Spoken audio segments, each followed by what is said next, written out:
High, আমি মৌমিতা। আবারও একটা মিনি ব্লগ নিয়ে আজকে চলে এসেছি। কাল বাড়িতে ছোট্ট একটা অনুষ্ঠান ছিল। যারা নিমন্ত্রিত ছিল তারা প্রত্যেকেই মিষ্টি নিয়ে এসছে কিছু না কিছু। তাই আজ বাড়ি ভর্তি মিষ্টি। কাল তো টুকটাক কিছু খাওয়া হয়েছে। আজও ফ্রিজ খুলে দেখছি শুধু মিষ্টিই মিষ্টি, আর কিছু ফ্রিজে রাখার জায়গাই নেই। তাই ভাবলাম এতগুলো বাক্স না করে সবকটা মিষ্টি যদি এক জায়গায় রাখা যায় তাহলে ফ্রিজের স্পেসটাও একটু বাঁচে। এত রকম মিষ্টি দেখে কোনটা খাবো আর কোনটা খাবো না কিছুই বুঝতে পারছি না। এমনিতে আমি প্রচণ্ড মিষ্টি ভক্ত, কিন্তু চোখের সামনে এত রকম দেখলে কোনটা খাবো না খাবো গুলিয়ে যায়। আমাদের বাড়িতে সবাই মোটামুটি মিষ্টি খেতে ভালোবাসে, তাই মিষ্টিগুলো উঠে যাবে এটা নিয়ে কোনো চাপ নেই।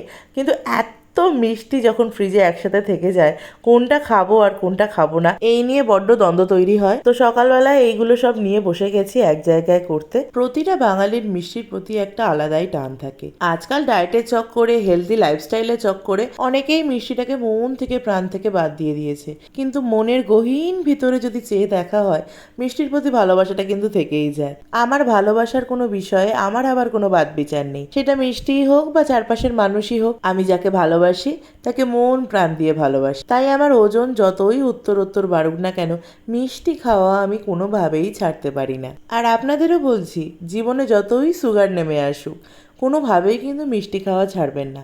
একটা আধটা খেলে কিছুই হয় না। ছাড়ুন তো, ডাক্তারেরা ওসব অনেক কথাই বলে। খেলে যেমন স্বাস্থ্যের ক্ষতি, না খেলে কিন্তু মনের ক্ষতি।